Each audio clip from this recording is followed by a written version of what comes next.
So in this module, I want to talk about a few ways to make sure you don't get ripped off. Everybody's always worried about, if I send money to China, is that money just going to disappear down the drain? Or what can they do to screw me over? I've never dealt with China. These are people that don't speak my language. People get afraid all the time, and there's really no need to be afraid. Bad things do happen occasionally, but it's pretty rare actually. So if you're super worried and you've done your research and you've found the product and you've sourced it on Alibaba, Alibaba has something called trade assurance that you can do. Some factories don't like it, some factories don't mind it, and other factories will see it as a sign of amateurism when you actually want to use trade assurance. So it's up to you. A lot of people are totally comfortable with it, but what trade assurance allows you to do is basically an escrow. And so it allows you to actually pay into an Alibaba service. There is a small fee for it, and then Alibaba will actually pay the factory. And so Alibaba will actually take care of the factory's deposit, and then once the factory ships the goods and you've approved it, depending on the terms that you agree to, then they release the rest of the funds to the factory. So if you're really concerned, that can be one way to do it. A lot of times PayPal, a lot of factories take PayPal. Some of them will actually charge a little bit of an extra fee. They get hit with about a 4 or 5% fee over in China, so a lot of times they might tack on a little bit of a fee. PayPal is usually pretty good for samples and small orders. Larger orders, typically a bank transfer is typically the way to do it. And I've never had a problem with a factory ripping me off after doing a bank transfer in all my years of doing it. I would steer clear of Western Union. If they ask you to Western Union money, I would probably not do that. So if you've been using Helium 10 and you have Alta set up, you can actually pay your supplier that way as well. And that sometimes can save you some of the bank charges or maybe even the currency transfer fees from converting it from one currency to another currency. So those are some options as well. Another thing you want to always make sure, and I've emphasized this in a previous model, is make sure that ask the factory if they have any existing patents. Sometimes they actually may have a patent, or there may be a patent that exists that prohibit this item from being exported from China, or maybe the factory has a patent in the US or in China. So it's important to know if there's any kind of patents on it. And they oftentimes can either tell you or they'll provide the data, or sometimes they have no idea. But if you don't ask, sometimes they'll just go ahead and make the product for you anyway, and they don't care. So make sure you always ask that if that's an existing patent or not on it. Most suppliers actually want a good relationship, and so they're not really out to screw you. We're going to talk about something called Guangxi in just a minute. So that's a very big thing in Chinese culture that's really not so much in the West, but it's a major thing in Chinese culture. They want that relationship, and they want to go both ways. So they're not out to get you, but there are things that they can do that could hurt you. You know, some suppliers sometimes will say, hey, we'll lower the cost of your goods. You may be like, these duties are killing me. You want to bring it into the United States? I got a Trump tariff at 25%, and I got duties of 8%.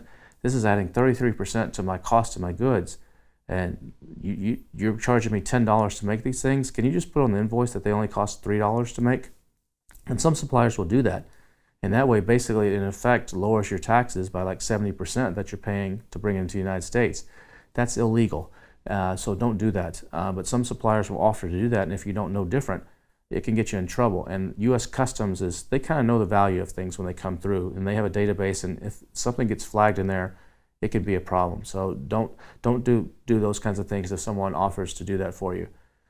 Another thing is you always want to have an inspection company actually inspect your goods, an independent inspection company. So you're going to pay your 30% up front typically, and then the 70% is not going to be paid until that inspection company comes and takes a look at the goods. And the goods need to be on the dock ready to go. Not here's a few samples we just made, come check them out. No, it needs to be if you ordered 1,000 units, those 1,000 units need to be packed in their master cartons, sitting on the pallets, waiting for the truck to come pick them up to take to the ship. The inspection company comes in and randomly picks some of those pallets and goes through random boxes. The factories hate this because it makes a mess. They got to repackage stuff. They just absolutely hate it. But that's the best way to protect yourself. And later on in this module, I'm actually going to show you an example of an inspection report that you should be getting so you know exactly what to look for when you're doing this. Another thing you want to ask your factories is, do they have any certificates? Do they have the UL certificate if it's an electronic item for the US, or the CE if it's for Europe? and where are those certificates issued from? Are they issued from Asia, or are they issued from those countries? That can be an important factor. Or if it's an FDA item, are they already registered with the FDA or the EPA or the equivalent in Europe? Those are important things as well to know. Also, be sure that you get your factory to agree to fix any defects, whether those are found in the inspection or later on, maybe after the shipment has arrived. Let's say 3% of your customers return the items because something's wrong with the item. It wasn't found in the inspection, but just something got damaged along the way or wasn't assembled right. See if your factory will actually reimburse you for those. They're probably not going to pay you out of pocket and say, here's some money in your bank, but see if they'll credit those towards your next order. So if you can provide them proof, when you do the inspection, that should be easy to do. The inspector is right there and they can fix the problems. But if it's later on, maybe you can provide them a report of your returns from Amazon the next time you order and say, look, I had 17 returns on that last batch of 1,000. You're charging me $10 a piece for these. Can you credit me $170 on the order? And a lot of them will do that. And they'll just add them to the next order, or they'll add them to the next order. If you order 1,000, they'll make you 1,017. Depends on the factory. But those are some things you want to keep in mind to make sure you don't get ripped off either. Now in China, they really don't want to lose face. Face is important to them in China. One of the things you can do is if you're speaking with your agent is an English speaker, if you have the opportunity, praise him or her in front of their boss. Goes a big way in China to actually say, oh, her English is very, very good.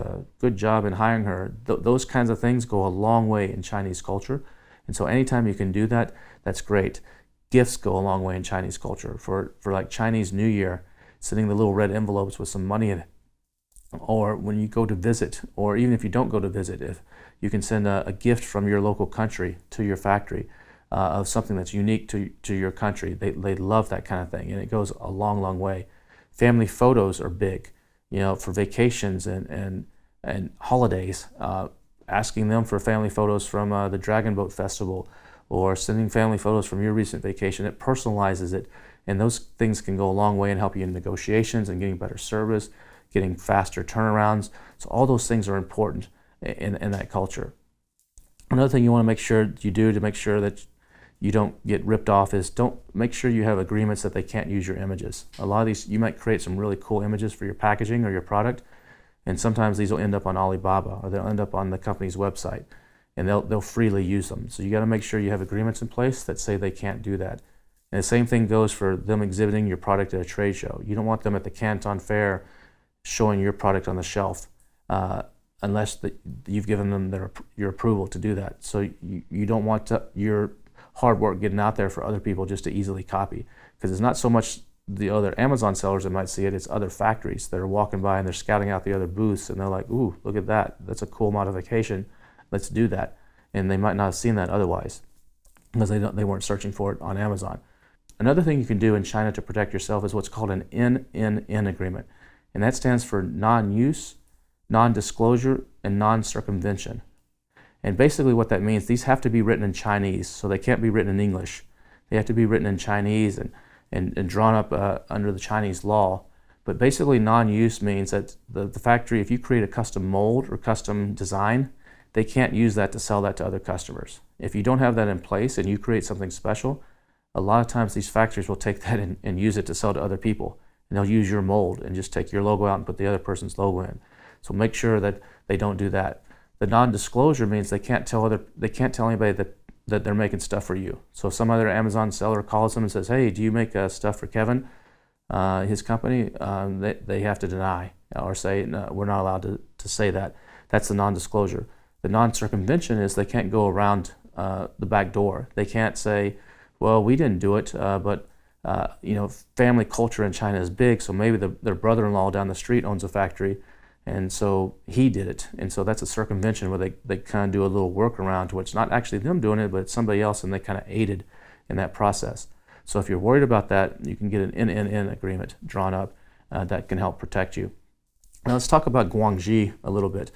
Guangxi is got 5 major components to it, and it's basically the social networking or the social etiquette of Chinese culture. And it's, like I said, it's composed of 5 components. The first one is trust, and that trust goes both ways. The the Chinese culture, they want to trust you and they want you to trust them. So they will do almost anything to make sure that trust is not broken. And it's a huge deal in Chinese culture. They also, the second thing is respect. They're very, business culture and business interactions in China is very family oriented. You'll see a lot of family type of things in that culture. And so, like I said earlier, photos of vacations or mentionings of holidays or what did you do are big deal. So if you can share with them, and when they share with you, show appreciation to that, that can go a long ways in helping you get more Guangxi in dealing with the Chinese culture. Another thing is losing face. Like I said earlier, they will avoid being embarrassed at all costs.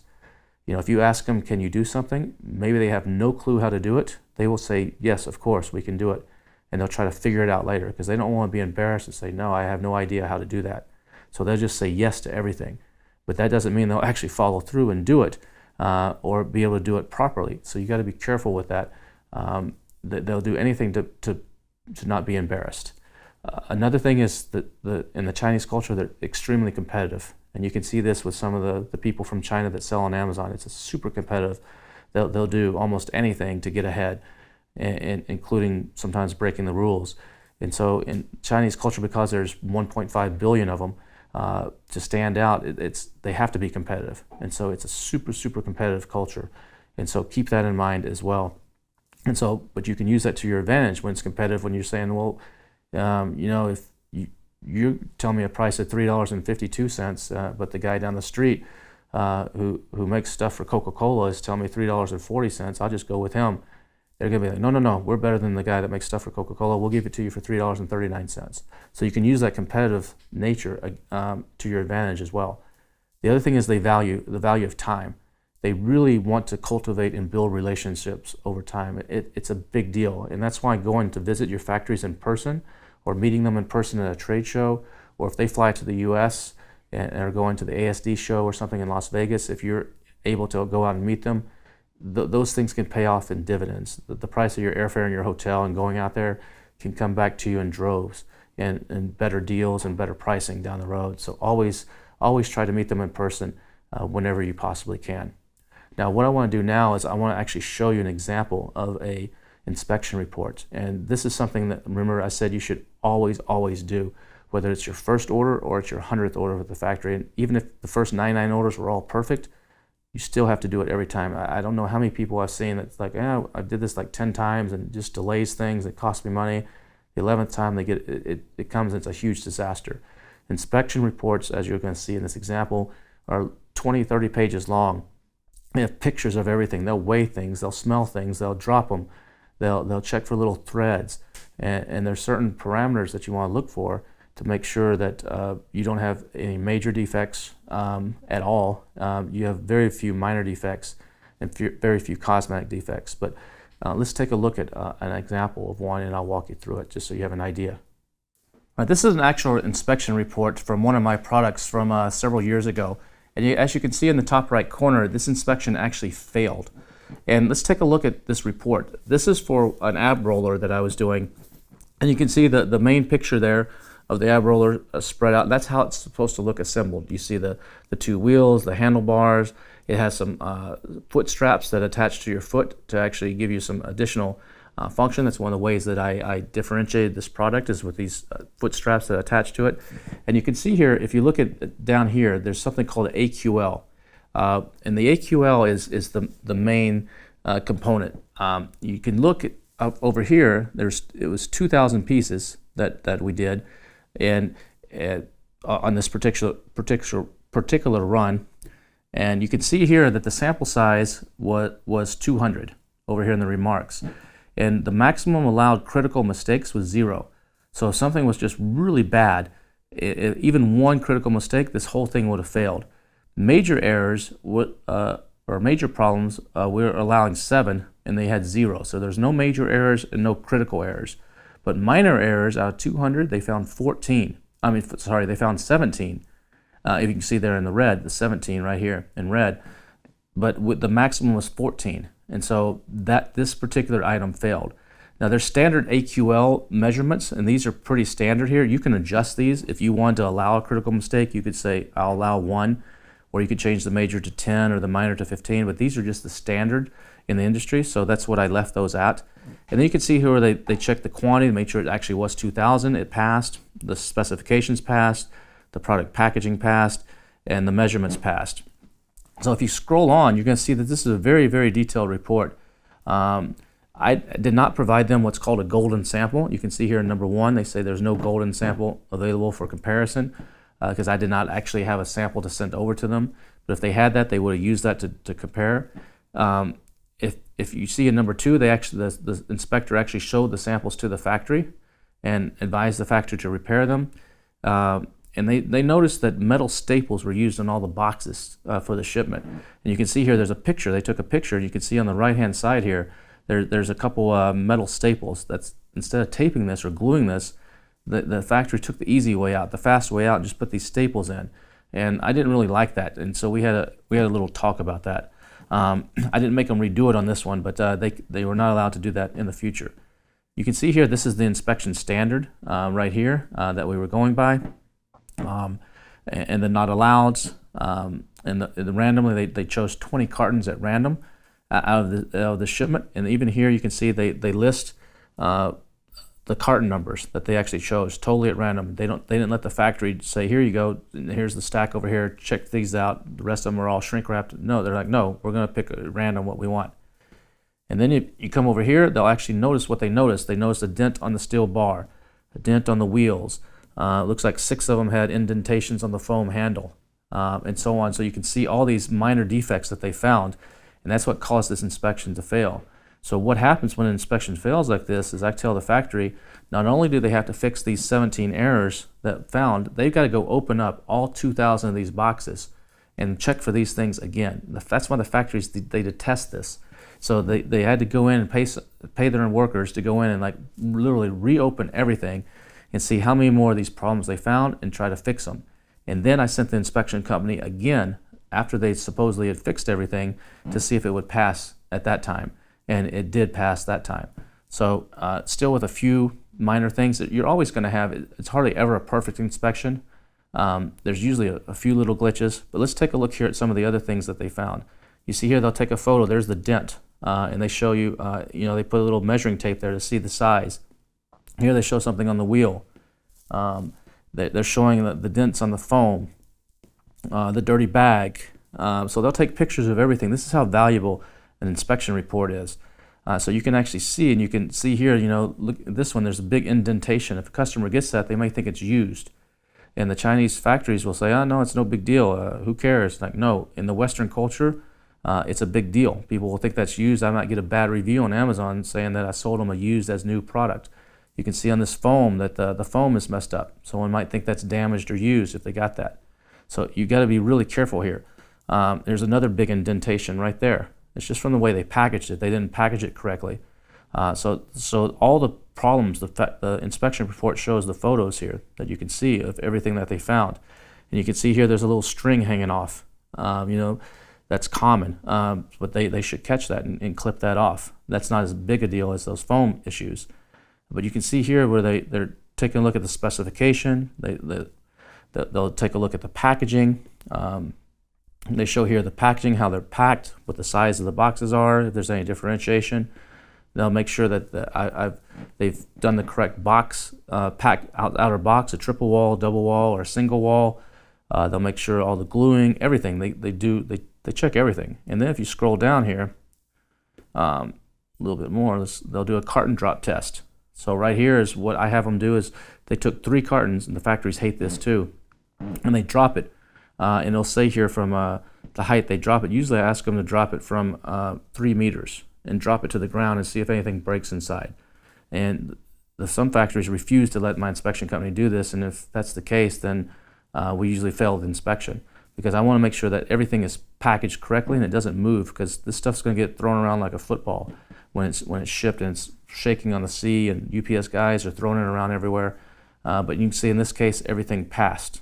And then they'll inspect the product. They have a product checklist. They'll make sure that all the items that are supposed to be in the box are there, because the user had to assemble this. You know, and these are some of the things that I would tell them here. Pay more attention to, for the below points. Make sure there's no rust or discolorations on any of the metal bars. They need to look like they're new, because sometimes we get these metal bars, and you can see here in the picture, look at the one on the left, it looks all rusted out. No customer wants that. I told my factory, I sent this picture to my factory and said, look, make sure they're all really clear like this. I didn't know this until I got a return from a customer that some look like this. And so I said, make sure the gift box coloration, number 3 up here, it doesn't look like it's dull or faded.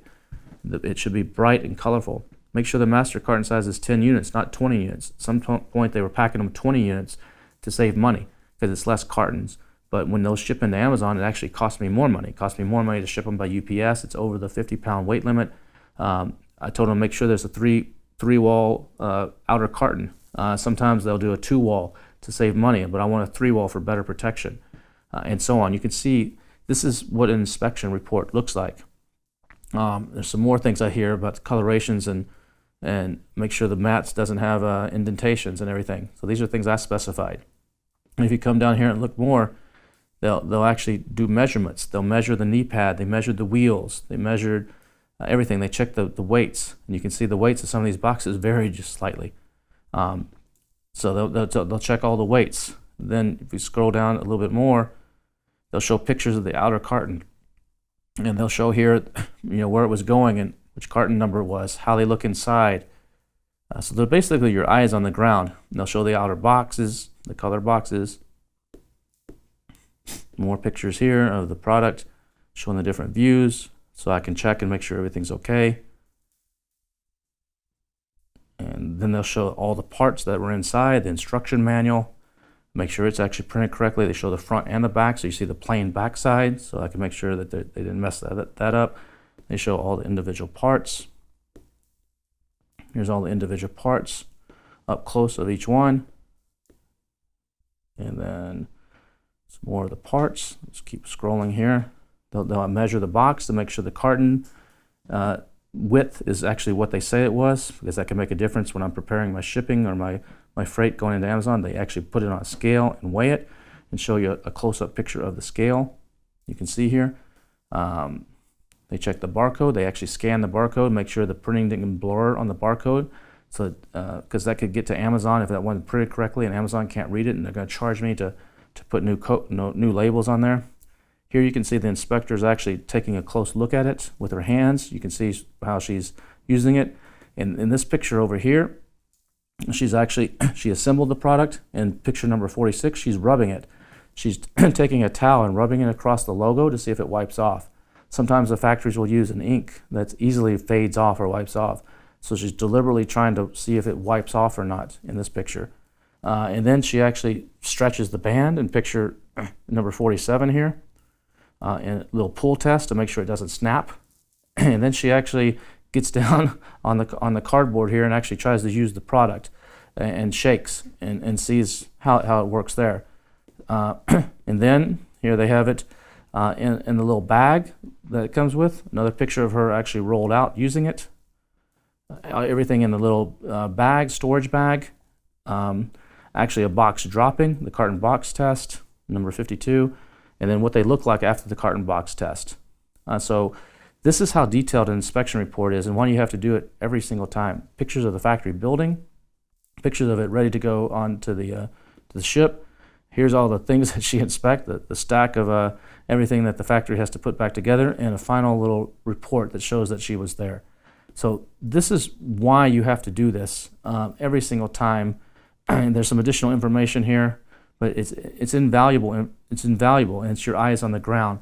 So always do an inspection. You can do some of these for like $100. It won't be quite this detailed. This company is Topwin. That's who I use, and they charge about $175 to $250, depends on where it's at. But they have offices all over China. They have some in Vietnam and other countries as well. There's other companies like Asia Inspection. There's several that can do this kind of thing. But this is, no matter where you're manufacturing, especially in Southeast Asia, you've got to do an inspection. So I just want to give you an idea here of what an inspection report looks like and what you can expect. So hopefully this has helped you out, and we'll see you again in the next module.